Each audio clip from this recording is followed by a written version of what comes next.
கிறிஸ்துவுக்குள் பிரியமானவர்களே, கர்த்தரும் இரட்சகருமாய் இயேசு கிறிஸ்துவின் ஈடு நீட்ட நாமத்தினாலே உங்கள் யாவருக்கும் என் அன்பின் வாழ்த்து தெரிவித்துக் கொள்கிறேன். தேவன் அருளிய அப்பம் பிரேயர் மினிஸ்டர் மூலியமாக உங்களோடு சந்திப்பதில் மிகுந்த மகிழ்ச்சி அடைகிறேன். தினம்தோறும் இரவு நேரத்திலே தூங்கும் முன்பாக பரிசுத்த வேதாந்தத்தை நம்ம ஒரு பகுதியை தியானித்து நம்முடைய குடும்ப பாதுகாப்பிற்காக நாம் ஜெபிக்கிறோம். கர்த்தருடைய பிள்ளைகள் வேற வேற தேசத்துக்குள்ளே வேற வேற நாட்டுக்குள்ளே இரவு நேரத்திலே தூங்கும் முன்பாக இணைந்திருக்கிறீங்க. கர்த்தர் உன் குடும்பத்தை ஆசீர்வதிப்பார். டிசம்பர் மாதம் 1ஆம் தேதியிலிருந்து 25ஆம் தேதி வரை கிறிஸ்துவினுடைய பிறப்பை நாம் அதிகாலையில் தியானிக்கிறோம். இரவு நேரத்தில் தூங்கும் முன்பாக டிசம்பர் மாசத்துல நன்மை எப்படி செய்ய வேண்டும் என்பதை தியானித்துக் கொண்டிருக்கிறோம். ஏன்னா கர்த்தருடைய பிள்ளைகள் இயேசுவை சொந்த ரட்சகராய் ஏற்றுக்கொண்டேன், நான் ஞாயிற்றுக்கிழமை சர்ச்சுக்கு போறேன், இதெல்லாம் தேவன் பார்த்துட்டு இருப்பார். ஆனா இன்னொரு பக்கம் கிறிஸ்துவுக்குள் ஒரு குடும்பம் இருக்கும் என்றால் நற்கிரியை செய்ய வேண்டும், நன்மை செய்ய வேண்டும், தான தர்மம் செய்ய வேண்டும். ஏழை எளிய ஜனங்கள், திக்கற்ற பிள்ளைகள், இப்படி நமக்கு பைபிள்ல ஏகப்பட்ட சப்ஜெக்ட் இருக்கு. 11 மாசமும் பாதுகாத்து டிசம்பர் மாசத்தில் நம்முடைய தேவன் நம்மளை அழைத்து கொண்டு வந்திருக்கிறார். சில குடும்பத்திலே நான் வீடு கட்டணும், நான் நல்லா இருக்கணும், நான் நல்லா இருக்கணும், நான் நல்லா இருக்கணும், இது ஒரு பக்கம் இருந்தாலும் மனுஷன் முகத்தை பார்ப்பான். ஆனா தேவன் எதை பார்க்கார்? இருதயத்தை பார்க்கார். இருதயத்தை பார்த்து தான் ஆசீர்வதிப்பார். அது பூமிக்குரிய ஆசீர்வாதமா இருக்கலாம், கற்பத்தினுடைய ஆசீர்வாதமா இருக்கலாம், வம்சத்தினுடைய ஆசீர்வாதமா இருக்கலாம், திருமண காரியமா இருக்கலாம், குடும்ப காரியமா இருக்கலாம், வியாபார காரியமா இருக்கலாம், எந்த காரியம்னாலும் இருக்கலாம். இன்னைக்கு நிறைய குடும்பத்திலே இருதயம் கசப்பான ஒரு இருதயமா இருக்கு. இந்த கசப்பான இருதயம் இருக்கும்போது வாழ்க்கை கசப்பா இருக்கும். இப்ப சில குடும்பம் என்ன பிரச்சனை நடக்குன்னு சொல்லி அவங்களுக்கே தெரியல. அதுதான் பிரச்சனை. வைராக்கியம் எங்க இருக்கும் அங்க சகல துர்ச்செயல்களும் இருக்கும். ஒரு குடும்பத்துல ஏன் ஆசீர்வாதம் இல்லை அப்படின்னா இருதயத்துக்குள்ளே ஒரு வைராக்கியம், ஒரு கசப்பு, ஒரு பகை, இதெல்லாம் இருந்துச்சு அப்படின்னா அவங்கள அழிச்சிட்டு இருக்குன்னு அர்த்தம். எப்படி ஒரு உடம்புக்குள்ள கேன்சர் செல் இருக்கு அப்படிம்பாங்க. அந்த கேன்சர் செல் அவங்களுக்குள்ள இருந்துச்சு அப்படின்னா அது அவங்க உடம்பு அழிச்சிட்டு இருக்கும். அதுக்கு நிறைய ட்ரீட்மெண்ட் எடுப்பாங்க, எப்படியாவது எடுத்து சரி பண்ணின்னு சொல்லி பல முயற்சி எடுப்பாங்க. இரவு நேரத்துல கர்த்தருடைய பிள்ளைகள் யாரெல்லாம் இணைந்திருக்கிறீங்களோ நம்ம என்ன தர்மம் யோசித்து பார்க்கணும். நமக்கும் தேவனுக்கும் உள்ள தொடர்பு எப்படி இருக்கு? இன்னைக்கு நிறைய குடும்பத்துல கர்த்தருடைய வார்த்தைக்கு கீழ்ப்படியாமல், கர்த்தருடைய சத்தத்துக்கு கீழ்ப்படியாமல், ஞாயிற்றுக்கிழமை ஆனா சர்ச்சைக்கு போயிருவாங்கப்பா. ஞாயிற்றுக்கிழமை ஆனா அழகா சர்ச்சைக்கு போயிருவாங்க. ஆனால் இருதயம் ஃபுல்லா அடைக்கப்பட்ட நிலைமை. லூக்காயின் சுவிசேஷம் 6ஆம் அதிகாரம் 38ஆம் வசனத்திலே கொடுங்கள், அப்பொழுது உங்களுக்கும் கொடுக்கப்படும். அதிலே பாயிண்ட் முடிஞ்சிச்சு. கொடுங்கள், அப்பொழுது உங்களுக்கும் கொடுக்கப்படும். மறுபடியும் கூட வாசிக்க, கொடுங்கள் அப்பொழுது. அந்த அப்பொழுது அப்படின்னா இருக்குல்ல, கொடுங்கள் அப்பொழுது உங்களுக்கும் கொடுக்கப்படும். அமுக்கி குலுக்கி சரிந்து விழும்படி நன்றாய் அளந்து உங்கள் மடியிலே போடுவார்கள். நீங்கள் எந்த அளவினால் அளக்கிறீர்களோ அந்த அளவினால் உங்களுக்கும் அளக்கப்படும் என்றார். ஊழியத்துக்கு 2016 முழு நேரம் ஊழியத்துக்கு வந்தேன். கர்த்தருடைய கிருபையினால 2025 இந்த வருஷம் வரையும் எனக்கு ஜீவனை தந்திருக்காரு. தேவன் அருளிய அப்பம் மினிஸ்டர்களுக்காக ஜெபம் பண்ணிக்கோங்க. சர்ச்சில் வேலை பார்க்கும்போது ஆல்டர்ல போய் ஜெபம் பண்ணுவேன். பரலோகத்துக்கு வரும்போது கோடி கணக்கில் ஆத்துமா கொண்டு வரணும். நான் வியாபாரத்துல நஷ்டமாயிட்டேன், என் சாபத்தெல்லாம் எடுத்து போடுங்க, நான் கர்த்தரை விட்டு தள்ளி போயிட்டேன், துன்மார்க்க நான் வாழ்ந்துட்டேன். இது ஒரு பக்கம் இருந்தாலும் இன்னொரு பக்கம் தரிசனம் ஜெபம், ஆவிக்குரிய ஜெபம். என்னோட வாழ்க்கையில நான் பண்ண ஒரே ஒரு ஜெபம் என்ன தெரியுமா? பரலோகத்துக்கு வரும்போது, பிதாவை பார்க்கும்போது கோடிக்கணக்கில் ஆத்துமா கொண்டு வரணும்.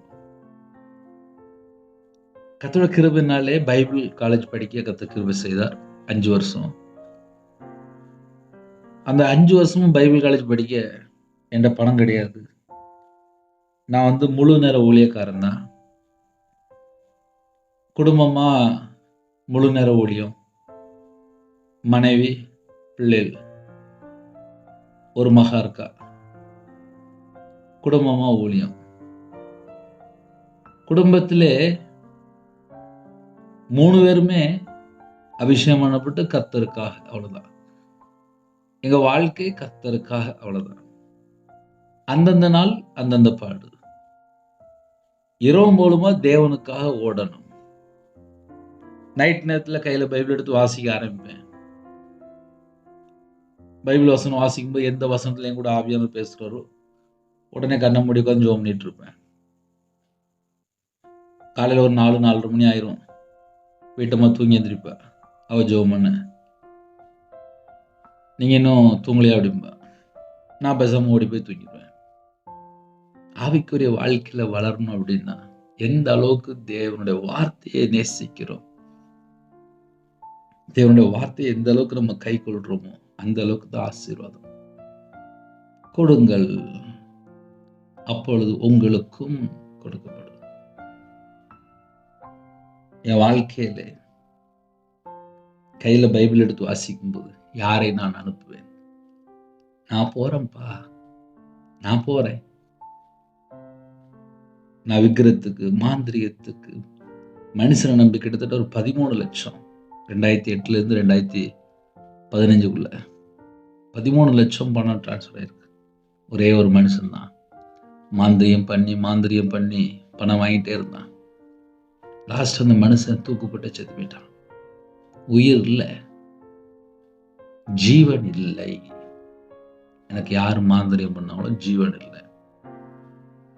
ஒரு குடும்பம் ஆசீர்வாதமா இருக்கணும் அப்படின்னா தேவனை தேட தேட தேட தேட தேட ஆசீர்வாதம். கொடுங்கள் அப்படின்னா அதுக்கு ஒரு சின்ன எக்ஸாம்பிள் சொல்றேனே. உங்க இருதயத்தை தேவனுக்கு கொடுங்களேன். இன்னைக்கு நிறைய பேரோட இருதயத்துக்குள்ளே எனக்கு என் ஃப்ரெண்டு வேணும், எனக்கு அவங்க வேணும், இவங்க வேணும், இதுதான் இருதயத்துக்குள்ள இருக்கு. இருதயத்துக்குள்ள அழிந்து போற காரியம் தான் இருக்கு. இந்த உலகத்துள்ள காரியம் தான் இருக்கு. சின்னோட ஒரு வீடு கட்டணும், ஒரு வண்டி வாங்கணும், ஒரு கார் வாங்கணும், கொஞ்சம் பணம் வேணும், கொஞ்சம் நகை வேணும். இதெல்லாம் சின்ன சின்ன ஆசைகள் தான். உங்க இருதயம் தேவனுக்கு கொடுங்க. உங்க இருதயத்துக்குள்ள இயேசு கிறிஸ்து இருப்பாரானால் இந்த வருஷம் நம்ம கிறிஸ்துவோட பிறப்பு நமக்கு மிகுந்த ஒரு மன மகிழ்ச்சியா இருக்கும். உங்க இருதயத்துக்குள்ள இயேசு இருக்கிறாரா? உங்க வாழ்க்கையில இயேசு கிறிஸ்து இருக்கிறாரா? எல்லாருக்கும் எல்லாம் வேணும், கரெக்டு தான். கொரோனாக்கு அப்புறம் உயிர் தந்திருக்காருல்ல, ஜீவன் தந்திருக்காருல்ல. வேற வேற நாட்டுக்குள்ள இருந்து செய்தி கேட்குறீங்கல்ல. கர்த்தருக்காக நம்ம என்ன செஞ்சோம், நம்ம என்னெல்லாம் செஞ்சுட்டு இருக்கோம், இதெல்லாம் பரலோகம் கவனிச்சு பார்த்துட்டு இருக்கு. கொடுங்கள், அப்பொழுது அப்பொழுது. ஏன் அப்பொழுது அப்படின்னு சொல்லி ஆரம்பிக்க அப்படின்னா, எப்போ உன் இருதயத்தை நீ திறந்து கொடுக்குறியா, உன் இருதயத்துக்குள்ளே உனக்கு உனக்கு உனக்குன்னு சொல்லி சேர்த்து வைக்கிறியா, தனக்கு தனக்கு தனக்குன்னு சொல்லி சேர்த்து வைக்கிறாங்க. கிலோ கணக்கில் நகை, கோடி கணக்கில் பணம், இடமா வாங்கி போட்டுட்டு இருக்கிறாங்க. இன்னைக்கு ராத்திரி உயிர் பிரிஞ்சதுன்னா அதுக்கப்புறம் நேரம் நியாய தீர்ப்பு நாள் தானே. இந்த பூமியில உயிரோட இருக்கிற வரையும் தான் நான் பெருமை, இப்படி பல வேர்டு நம்ம பேசுறோம். செத்ததுக்கு அப்புறம் நேரம் நியாய தீர்ப்பு தான், நேர ஜட்ஜ்மெண்ட். இந்த பூமியில உயிரோட இருக்கிற நாளளவும் ஒரு சாட்சி உள்ள ஒரு வாழ்க்கை வாழணும் அப்படின்னா உங்க இருதயத்தை முதல்ல கர்த்தருக்கு கொடுங்க. ரெண்டாவது, கர்த்தரும் குடும்பத்தை ஆசீர்வதித்து எப்படிலாம் வச்சிருக்காரோ அதிலே இருந்து கொஞ்சம் நன்மை செய்யுங்க, தர்மம் பண்ணுங்க. திக்கற்ற பிள்ளை, ஏழை எளிய ஜனம், விதவை, ஒரு ஹோம்ல பிள்ளைகள் இருப்பாங்க, முதியோர் இல்லத்துல இருப்பாங்க. 2020 இல்ல 21 நான் ஒரு வீட்டுல வாடகை இருந்தேன். அந்த வீட்டுல இருக்கும்போது மத்தியால நேரம் ஒரு 3 மணிக்கு ஒரு வயசான ஒரு பாட்டி, 78 வயசு சொன்னாங்க. அந்த பாட்டி 75 வயசு தாண்டிட்டு மத்தியானம் ஒரு 3 மணிக்கு, ஐயா சாப்பாடு இருக்கா அப்படின்னாங்க. பாட்டி, குழம்புலாம் இல்லையே பாட்டி அப்படின்னு. சோறு மட்டும்தான் பாட்டி இருக்கு அப்படின்னு. அடுத்தாப்புல கேட்டாங்க, ரசம் இருக்கா ஐயா அப்படின்னாங்க. என் வீட்டம்மா அதுக்குள்ளேயும் உள்ளேருந்து வந்தா, ரசம் இருக்கு அப்படின்னா. அந்த பாட்டிக்கு சாப்பாடு, ரசம். உடனே நான் சொன்னேன், முட்டை போடு அப்படின்னு. உடனே வீட்டம்மா முட்டை போட்டு கொடுத்தா. அப்போ சாப்பிட்டு முடிச்சு கையை கழுவி அந்த தட்டை கொண்டு உள்ள வச்சுட்டு வரும்போது அந்த பாட்டியை காணோம். அந்த பாட்டி ரொம்ப வயசாயிட்டு, ரொம்ப வயசான பாட்டி, கண்ணு தெரில அப்படின்னாங்க. ரொம்ப கஷ்டப்பட்டு தான் நடந்து வந்தாங்க. அந்த தெரு கொஞ்சம் நீளமா இருக்கும். தட்டை கொண்டு உள்ள வச்சுட்டு வரதுக்குள்ள அந்த பாட்டியை காணோம். ஒரு வித்தின் ஒரு 2 செகண்டுக்குள்ள காணோம். நானும் பாட்டியை போய் தேடிலாம் பார்த்தேன், காணோம். அந்த பாட்டிகிட்ட சாப்பிடும்போது மெதுவா கதை பேசிட்டு இருந்தேன். பாட்டி, உங்க வீட்டில் எத்தனை பேர், நீங்க யாரெல்லாம் இருக்கீங்க அப்படின்னு சொல்லி கேட்டேன். எனக்கு 4 பிள்ளைகள், கணவர் இறந்து போயிட்டாரு. 4 பிள்ளைகளும் இப்போ பெரிய லெவலில் இருக்கிறாங்க. ஒரு பையன் கூட இருந்தான், கல்யாணம் முடிஞ்சிட்டு. மருமகளுக்கு இந்த வீடு வேணுமா, என்னை வெளியே தள்ளிட்டாங்க. அதனால நான் இப்போ வந்து ஒவ்வொரு பஸ் ஸ்டாண்ட்லையா படுத்து எழுந்திரிச்சிட்டு, எனக்கு கண்ணு வேற ரொம்ப தெரியாது. எனக்கு வந்து வயசு தாண்டிட்டு, பிள்ளைகள்லாம் வந்து எல்லாம் பெரிய பெரிய இடத்துல இருக்கு, அப்பார்ட்மெண்ட்டில் இருக்கு, சென்னையில் இருக்கு. நானும் திருநெல்வேலியில் திருநெல்வேலி ஒரு பகுதியில் இருக்கிறேன். எனக்கு ஊர் வந்து வேற ஊர். நான் அப்படியே போகிற பக்கம் எனக்கு யாராவது சாப்பாடு கொடுத்தா நான் வாங்கி சாப்பிட்டுட்டு போயிட்டுருப்பேன் அப்படின்னாங்க. 4 பிள்ளைகள் இருக்கு, ஆனால் சாப்பாடு கொடுக்க யாரும் இல்லை. வீட்டுக்கு வந்து மருமக அந்த வீடு வேணும்னு சொல்லிட்டு அந்த வீடு எடுத்துக்கிட்டாங்க. இந்த பாட்டி அனுப்பிட்டாங்க. இதெல்லாம் அந்த சாப்பிட்ற ஒரு 2 நிமிஷத்துக்குள்ள அந்த பாட்டி சொன்ன காரியங்கள். பாட்டி நல்லா பொறுமையாக சாப்பிட்டுச்சு, வயிறு நிறைய சாப்பிட்டுச்சு. தண்ணி கொடுத்தேன், தண்ணி குடிச்சது. பாட்டி கிளம்பி போயிட்டு, பாட்டியை காணோம். அவ்வளோதான். அந்த பாட்டிகிட்ட கொஞ்சம் பேசலாம்னு பார்த்தா காணோம். இது ஏன் உங்களுக்கு 20 நிமிஷத்தில் சொல்கிறேன் அப்படின்னா, எத்தனையோ குடும்பங்கள் கவனிக்காமல் இருக்கிறாங்க. முதியோர் இல்லத்துல போய் பார்த்தா தெரியும், பிள்ளைகள் இருக்கு, ஆனால் பிள்ளைகள் முதியோர் இல்லத்துல போய் சேர்த்தாச்சு. நிறைய வீட்டில் புருஷன் இருக்கிறாங்க, ஆனால் வீட்டுக்கு வர்றதில்லை. அந்த வயசான பாட்டி பார்த்தா கஷ்டப்பட்டுட்டு இருக்காங்க. சில குடும்பத்தில் விதவையாக இருக்காங்க. அவங்க வீட்டில் பார்த்தா பிள்ளைகள் இருக்கு, ஆனால் பிள்ளைகள் பார்த்தா பேச மாட்டேங்குது. ஒவ்வொரு வீட்லேயுமே ஒவ்வொரு பிரச்சனைகள் உண்டு. இப்படி ஏழை எளிய ஜனங்களுக்கு முடிந்தால் இந்த டிசம்பர் மாதம் ஒரு ட்ரெஸ் வாங்கி கொடுங்க. இது போக மிஷினரிமார் இருக்கிறாங்க, அவங்க வேற வேற கிராமத்தில் ஊழியம் பண்ணிட்டு இருக்காங்க. நான் சர்ச்சில் வந்து வேலை பார்க்கும்போது சம்பளம் எனக்கு ரொம்ப கம்மி தான். சர்ச்சில் வேலை பார்க்கும்போது பல சூழ்நிலை நான் கடந்து வந்ததுனால ஊழியத்தில் எவ்வளோ பணம் தேவைப்படும், ஊழியக்காரங்களுக்கு என்னெல்லாம் தேவைப்படும். இந்த டிசம்பர் மாதம் வந்துட்டுனா அவங்க வீட்டில் பிள்ளைகள் இருக்கும், அவங்களுக்கு யாராவது எடுத்து கொடுப்பாங்களா அப்படின்னு சொல்லி முழு நேரம் ஊழியம் பண்ணுறவங்க இருக்கிறாங்க, பார்த்துட்டு இருப்பாங்க. இது எல்லாமே பரலோகம் பார்த்து கொண்டிருக்கும். இந்த கடைசி காலம் கிறிஸ்துவனுடைய பிறப்பை கொண்டாடும்போது, டிசம்பர் 25 கொண்டாடும்போது நம்மளும் ஒரு புது ட்ரெஸ் போட்டுக்கணும். மற்றவங்களுக்கு ஒரு புது ட்ரெஸ் எடுத்து கொடுக்கணும். அவ்வளோதான். கொடுங்கள், அப்பொழுது உங்களுக்கும் கொடுக்கப்படும். ஒரு குடும்பம் ரட்சிக்கப்படணும். வீட்டில் பார்த்தா ஒரு குடும்பத்தில் யாராவது ஒரு நபர் இல்லை 2 நபர் தான் ரட்சிக்கப்பட்டிருக்காங்க. இன்னும் 2 பேர் ரட்சிக்கப்படாமல் இருக்கிறாங்க. அப்போ அந்த பிள்ளைகளுக்காக ஒரு பொருத்தனை பண்ணி, என் கணவர் ரட்சிக்கப்படணும், என் பிள்ளை ரட்சிக்கப்படணும் அப்படின்னு சொல்லிட்டு யாருக்காவது ஒரு கிஃப்ட் வாங்கி கொடுங்க. இல்லை ஒருவேளை கிஃப்ட் வாங்கி கொடுக்க முடியலன்னா என் நம்பருக்காக கூப்பிடுங்க. நான் இருக்கிற பகுதியில் சில குடும்பம்லாம் இருக்குது, ஹாஸ்டல் இருக்குது, ஹோம் இருக்குது, கூப்பிடுங்க. ஒரு ஹோமில் போய் 2ஆம் கிளாஸ், 3ஆம் கிளாஸ், 4ஆம் கிளாஸ், 5ஆம் கிளாஸ், 7ஆம் கிளாஸ் குட்டி குட்டி பிள்ளைகள் ஹோமில் போய் சாப்பாடு வாங்கி கொடுத்தேன். அந்த பிள்ளைகள் சாப்பாடு அவ்வளோ வேகமாக சாப்பிடுது. ஏன்னா வெளியிலேருந்து ஹோட்டல்லேருந்து வேறு சாப்பாடு ஏதாவது வந்துச்சு அப்படின்னா அந்த பிள்ளைகள் ரொம்ப பிடிக்குமா, உடனே வேக வேகமாக சாப்பிட்டுச்சு. அந்த பிள்ளைகளுக்கு சில வீட்டில் அம்மா அப்பா இல்லை. இப்படி நிறைய குடும்பங்கள் இருக்கு. இந்த கடைசி காலத்தில் கொடுங்கள். தேவன் நமக்கு ஜீவனை தந்திருக்காரு. கொடுங்கள், அப்பொழுது உங்களுக்கும் கொடுக்கப்படும். நீங்க போற சர்ச்சில் யாராவது ஒருவேளை இந்த வருஷம் விசுவாசிகள் ட்ரெஸ் எடுக்காம இருக்கிறாங்களா?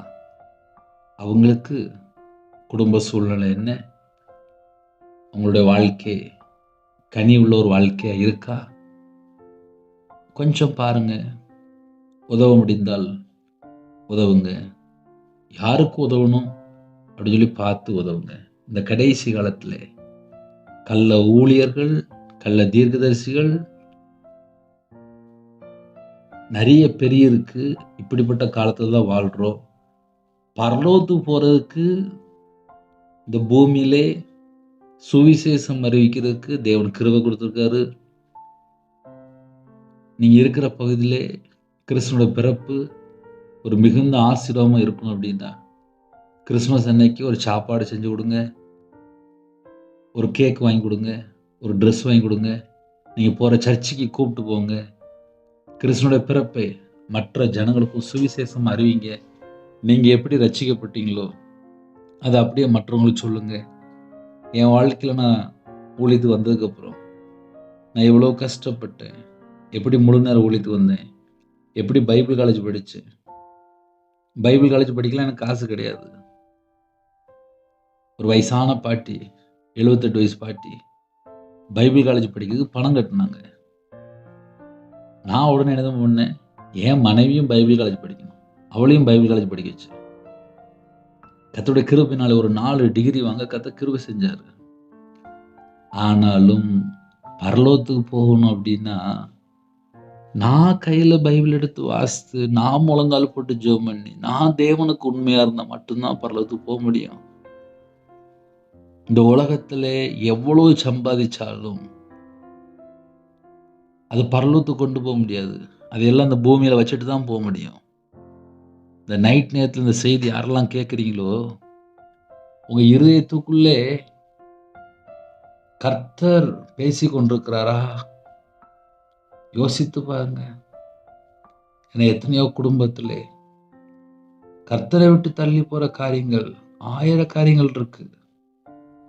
அதனால இரவு நேரம் ஆவியானவங்களோடு பேசுகிறாரா?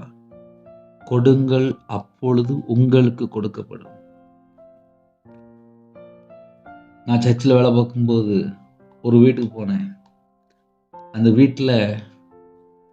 வீட்டில் வேலை பார்ப்பாங்கல்ல, அந்த அம்மா என்கிட்ட சொன்னாங்க, இந்த வீட்டில் நான் வேலை பார்க்குறேன், எல்லாமே வேஸ்ட் பொருள் தராங்க, தூர போடுற பொருளை தராங்க, கெட்டு போன பொருளை தராங்க, அதை சாப்பிட முடியல, ஒன்றுமே செய்ய முடியல, சீக்கிரம் இந்த வேலையை விட்டு நிற்கணும், இந்த குடும்பம் சரியில்லை அப்படின்னாங்க.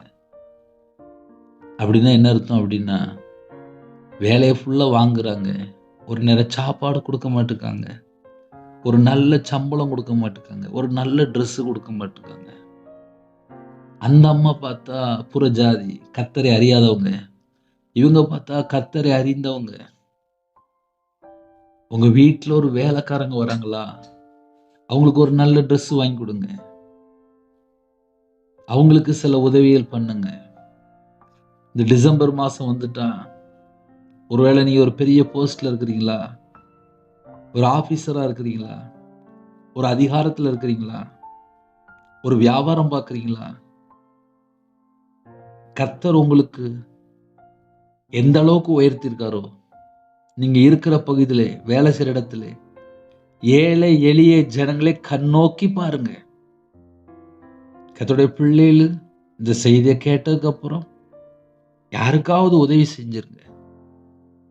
ஏன்னா திக்கற்ற பிள்ளைகள், ஏழை எளிய ஜனங்கள் எத்தனையோ குடும்பங்கள் உண்டு. இப்ப என் வாழ்க்கையில நான் சொல்ல முடியும். நான் 11 வயசுலேருந்து நான் வேலை பார்த்துட்டு இருக்கேன். ரூ. 3 சம்பளத்துக்கு நான் வேலை போயிருக்கேன். நான் வேலைக்கு போகும்போது ஒரு நாள் சம்பளம் ரூ. 3. அதனால அந்த கஷ்டத்தின் மத்தியில வந்ததுனால, ஒரு குடும்பம் ஒரு ட்ரெஸ் இல்லைன்னா எப்படி கஷ்டப்படுவாங்க? வீட்ல சாப்பாடு இல்லைன்னா எப்படி கஷ்டப்படுவாங்க? ஒரு வீடு இல்லைன்னா எப்படி கஷ்டப்படுவாங்க? இது எல்லாம் நான் பார்த்து வளர்ந்துருக்கேன். அதே மாதிரி ஏமாத்துறவங்களும் அதிகமா இருக்கிறாங்க. நம்மளை ஏமாத்துறவங்களும் அதிகமா இருக்கிறாங்க. நான் வியாபாரத்துல இருக்கும்போது என்னை ஏமாத்துனாங்க. சொந்த வீடெல்லாம் வித்து நடு ரோட்டுக்கு வந்தேன். இன்னைக்கு வரையும் உயிரோட இருக்கேன் அப்படின்னா, என் இருதயத்துக்குள்ள இயேசு கிறிஸ்து இருந்தா மட்டும்தான் வாழ்க்கை ஆசீர்வாதமா இருக்கும்.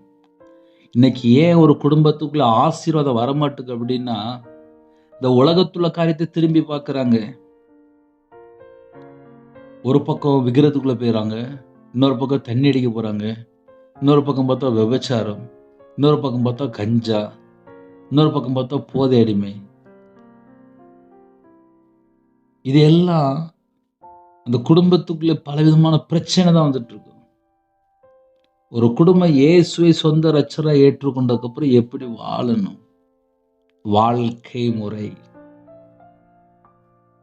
இந்த டிசம்பர் மாசத்துல கர்த்தருடைய பிள்ளைகளுக்கு கொடுங்கள். அப்பொழுது உங்களுக்கும் கொடுக்கப்படும். உங்களுக்கும் கொடுக்கப்படும். உங்களுக்கும் கொடுக்கப்படும்.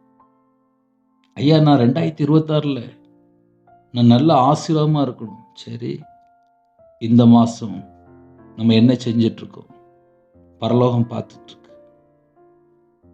பரலோகம் பார்த்துட்டு இருக்கு. இப்ப நான் திருநெல்வேலி பகுதியில் இருக்கிறேன். சர்ச்சுக்காக இடம் பார்த்து வச்சிருக்கோம். ஒருவேளை கொடுக்கணும்னு நினைச்சீங்க அப்படின்னா நேரா திருநெல்வேலி கிளம்பி வாங்க. என் நம்பரை கான்டாக்ட் பண்ணுங்க.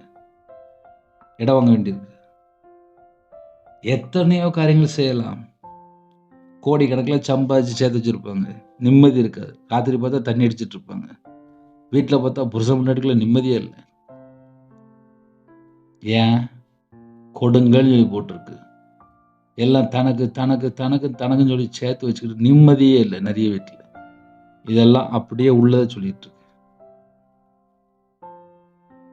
கொடுங்கள், அப்பொழுது உங்களுக்கும் கொடுக்கப்படும். அதனால கர்த்தருடைய பிள்ளைகள் எந்த இடத்துல எந்த நேரத்துல யாருக்கு கொடுக்கணும்? திருநெல்வேலி பகுதியில் இடத்துக்காக பார்த்து வச்சாச்சு, ப்ரேயர் பண்ணியாச்சு, தரிசனம் கொடுத்தாரு. பல லட்சங்கள் தேவைப்படுது. முடிந்தால் இடம் கூட வாங்கி தரலாம். திருநெல்வேலி வரலாம் ஆலயத்துக்காக. அதனால கொடுக்கிற இடம் நிறைய இடம் இருக்கு. ஆனால் இருதயம் பரலோகத்தோட கனெக்டிங்ல இருக்கா? இல்ல சும்மா பணம் பணம் பணம் சொல்லி பணத்து பின்னாடி சில குடும்பங்கள் போயிட்டு இருக்கு. நிம்மதி மட்டும் இல்லை. பண ஆசை எல்லா தீமைக்கும் வேறா இருக்கிறது. சிலர் அதை இச்சித்து விசுவாசத்தை விட்டு வழி அநேக வேதனைகளை தங்களை உருவ குத்தி கொண்டிருக்கிறார்கள். வேதனை மட்டும்தான் இருக்கும். ஏன்? பணத்து மேல ரொம்ப ஆசைப்படுறது. எனக்கு பணம் தான் வேணும் அப்படிம்பாங்க. பணம் இருக்கும், நிம்மதி இருக்காது. ஏன் நிம்மதி இல்லை அப்படின்னா பணம் பணம் பணம் பணம். நான் வியாபாரத்தில் இருந்ததுனால பணம்லாம் பார்த்துட்டு வந்துட்டேன். சகல விதமான ஆசீர்வாதமும் பார்த்துட்டு வந்துட்டேன். ஆனால் ஊழித்து வந்ததுக்கப்புறம் தான் தெரியுது, பரலோகத்துக்குள்ள போகணும் அப்படின்னா சிறு பிள்ளையை போல மாறி ஒவ்வொரு வசனத்துக்கு கீழ்ப்படிந்து உண்மையா வாழ்ந்து, பரிசுத்தமா வாழ்ந்து, நீதியை பின்பற்றி நம்ம வாழ்க்கை பரலோகத்தோடு கனெக்டிங்ல இருக்கணும், இணைக்கப்பட்டிருக்கணும். இந்த உலகத்துல யாரையாவது நம்பி என்னை ஏமாத்திட்டான்னு சொல்லி புலம்பிட்டு இருக்க கூடாது. கொடுங்கள், முடிந்தா ஊழியத்துக்காக கொடுங்க, அப்படியே சொல்றேன். ஏன்னா சில குடும்பத்துல யார்கிட்ட போய் கொடுக்கணும்னு தெரியாது. எத்தனையோ குடும்பங்கள் இருக்கு, எங்க போய் கொடுக்கணும்னு தெரிய மாட்டேங்குது. யாரு நல்லவன் யாரு கெட்டவன் தெரிய மாட்டேங்குது. இந்த கடைசி காலம் அப்படிப்பட்ட ஒரு காலத்துலதான் நம்ம போயிட்டு இருக்கிறோம். எந்த மனுஷனும் மாயையே. பரலோகத்துக்காக ஒரு இடம் வாங்குறீங்களா? தேவனுடைய ராஜ்யத்துக்காக நீங்க செய்றீங்களா? தேவன் பார்த்து கொள்வார். உங்க குடும்பத்தை எப்படி ஆசிர்வதிக்கணும் தேவனுக்கு தெரியும். தேவனுடைய ராஜ்யத்தையும் அவருடைய நீதியும் தேடுங்கள். நமக்கு ஏகப்பட்ட கோட்பாடு இருக்கு. இந்த கடைசி காலம் பரலோகத்துக்கு போற வரையும் சுவிசேஷம் அறிவிச்சுட்டு போயிட்டே இருப்போம். அழிந்து போற ஆத்துமாக்களுக்காக ஜெபம் பண்ணுவோம், நன்மை செய்வோம், நித்திய ஜீவனுக்குள்ள போய் சேருவோம். அதனால இந்த கடைசி காலம் நமக்குன்னு சொல்லி நிறைய வேலைகள் இருக்கு. ஹல்லேலூயா. உங்களுக்கும் கொடுக்கப்படும், அமுக்கி குலுக்கி சரிந்து விழும்படி நன்றாய் அளந்து உங்கள் மடியிலே போடுவார்கள். நீங்கள் எந்த அளவினால், இப்ப இவ்வளவு நேரம் செய்தி பேசுறேன், அந்த செய்தி நீங்க எப்படி கேட்டாலும் சரி, எந்த அளவினால் அளக்கிறீர்களோ அந்த அளவினால் உங்களுக்கும் அளக்கப்படும். சில குடும்பத்திலே தேவையில்லாம உட்கார்ந்து நிறைய கருத்து உட்கார்ந்து யோசிச்சுட்டு இருப்பாங்க. சில குடும்பத்திலே கர்த்தருடைய ஊழியத்துக்காக ஏதாவது செய்யணும்னு சொல்லி யோசிச்சுட்டு இருப்பாங்க. நீங்க எந்த அளவினாலே அளக்கிறீர்களோ அந்த அளவினால் உங்களுக்கும் செய்யப்படும். அது உங்க கரத்துல தேவன் கொடுத்துட்டாரு. அதனால யாரெல்லாம் இணைந்திருக்கிறீங்களோ தீர்மானம் பண்ணுங்க. என் பேர் ரவிராஜ், திருநெல்வேலி. தேவன் அருளியப்பம் மினிஸ்டர்களுக்காக ஜெபித்துக் கொள்ளுங்கள். 9363064181 என்ற நம்பர் தொடர்பு கொண்டால் உங்களுக்காக ஜெபிப்போம். ஒருவேளை இடத்துக்காக ஏதாவது தொடர்பு கொள்ளலாம். ஜெபிப்போமா? கண்களை மூடி நாம் ஜெபம் செய்வோம். எங்களை அதிகமாய் நேசிகள் அன்பு நிறைந்த பரிசுத்தமுள்ள நல்ல பிதாவே, நன்றி எடுத்து சொல்கிறோம்ப்பா. இணைந்திருக்கிற குடும்பங்கள் ஆசீர்வதிக்கப்படணும். கர்த்தருடைய கரத்தில் அர்ப்பணிக்கிறோம். எங்க வாழ்க்கையிலே கர்த்தரை விட்டு தள்ளி போன பாவத்தை மன்னிச்சிருங்க. 11 மாசமும் பாதுகாத்து எங்களுக்கு டிசம்பர் மாசம் தந்தீங்கப்பா. எத்தனையோ குடும்பத்துல வீடு டெக்கரேஷன், ட்ரெஸ் வாங்குறாங்க. எத்தனையோ குடும்பத்துல கேரளா போயிட்டு இருக்காங்க, சர்ச்சில் ப்ரோக்ராம் நடந்துட்டு இருக்கு. ஆனா சில ஏழை எளிய ஜனங்கள் குடும்பம் ரட்சிக்கப்படாம இருக்கு, திக்கற்ற பிள்ளையா இருக்காங்க, ஏழை எளிய ஜனமா இருக்காங்கப்பா. அவங்க ட்ரெஸ் கூட வாங்க முடியலப்பா. அவங்களும் இயேசுனுடைய அன்பை அறிந்து கொள்ளணும். இந்த டிசம்பர் மாசம் ஒவ்வொரு வீட்டுக்குள்ளேயுமே கிறிஸ்து பிறந்திருக்கணும். நாங்க இயேசுக்காக மட்டுமே வாழணும். எத்தனையோ தேசத்துக்குள்ள இணைந்திருக்காங்க. அவங்க இருக்கிற பகுதியிலே மிஷினரிமார் ஊழியத்தை தாங்க கிருபை செய்யுங்க. பரிசுத்தவான்களுக்கு கொடுக்க கிருபை செய்யுங்க. விசுவாசிகளுக்கு கொடுக்க கிருபை செய்யுங்க. சில குடும்பத்தில் நிறைய தேவைகள் உண்டு. இன்னும் ட்ரெஸ் வாங்காம எத்தனையோ குடும்பங்கள் இருக்காங்க. ட்ரெஸ் வாங்குறதுக்கு பரலோகத்துல தேவன் உங்க பிள்ளைகளை சந்திங்க. அவங்க இருக்கிற பகுதியிலே தேவன் அந்த குடும்பத்தை கொண்டு வாங்க. உங்க பாதத்தில் அர்ப்பணிக்கிறோம். அப்பிரோஜனமான ஊழியக்காரம்பா, உங்க பாதத்தில் அர்ப்பணிக்கிறோம். தேவன் அருளே அப்போ மினிஸ்டர் மூலமா இணைஞ்சிருக்கிற குடும்பங்கள் ஆட்டுக்குட்டியான ஜீவபுஸ்ல எழுதப்படணும்ப்பா. கிருபை தாங்க, இன்பமான தூக்கம் தாங்க, அதிகால வேலையை கொடுங்க. கர்த்தருடைய கரத்தை எங்களுடைய ஆவியை அர்ப்பணிக்கிறோம். நைட் ஷிஃப்ட்ல வேலை பார்க்காங்க, நைட் நேரத்தில் வெளியில இருக்காங்க. கர்த்தர் கூட இருங்க. பலவீனத்தை நீக்கி போட்டு பூரண சுகம் தாங்க. இந்த மாசத்தோட தேவைகள் எல்லாவற்றையும் சந்திங்க. கற்பதனையா ஜெபிடுங்க. கர்த்தர் மனம் இருங்க, மாசம் இருக்குங்க, ஆசீர்வதிங்க. டெலிவரி போறாங்க, கர்த்தர் கூட இருங்க. திருமண தேவைக்கா ஜெபிறாங்க, கர்த்தர் வாசத்தை கொடுங்க. எக்ஸாம் எழுதி கொடுங்க, பிள்ளைகளை ஆசீர்வதிங்க. வேற வேற நாட்டுக்குள்ள இருக்காங்கப்பா, உங்க பிள்ளைகளை கர்த்தருக்காக மட்டுமே வாழணும். அப்படிப்பட்ட கிருபைகள் தந்து பிள்ளைகளை ஆசீர்வதிங்க. என் நாமத்தின் நிமித்தம் எதை கேட்டாலும் சொன்னீங்க, இயேசு கிறிஸ்து நாமத்தினால கேட்கிறோம்ப்பா. கர்த்தர் கிருபை தாங்க. குறைகள் குற்றங்களை மன்னித்து பரிசுத்தப்படுத்தி ஆசீர்வதிங்க. உங்க ஜீவனுக்குள்ள அர்ப்பணிக்கிறோம். எல்லா தேச ஜனங்களையும் உங்களுடைய ஜீவனுக்குள்ள அர்ப்பணிக்கிறோம். அவங்களோட மன விருப்பத்தை நிறைவேற்றி கொடுங்க. துதிகன மகிமை எல்லாம் உம்மொருகே செலுத்திடும். இயேசு கிறிஸ்துவின் பிதாவே ஆமென். தேவனுக்கே மேம்பட்டதாக கர்த்தர்தாமே உங்களையும் உங்கள் குடும்பத்தையும் சகல காரியத்திலும் சம்பூர்ணமாக திருப்தியாக கர்த்தர் கொடுத்து ஆசீர்வதிப்பாராக. ஆமென். கர்த்தராகிய இயேசு கிருபையும் பிதாவாகிய அன்பும் பரிசுத்தனுடைய ஐக்கியமும் இப்பொழுதும் எப்பொழுதும் சதா காலங்களிலும் நம்மிடம் கொடுப்பதாக. ஆமென். கிறிஸ்துவில் பிரியமானவர்களே, என் பேர் ரவிராஜ். எனக்காக ஜெபித்துக் கொள்ளுங்கள். 9363064181 என்ற நம்பத்தில் உண்டா நாங்கள் உங்களுக்காக குடும்பத்தை ஜெபிப்போம். God bless you.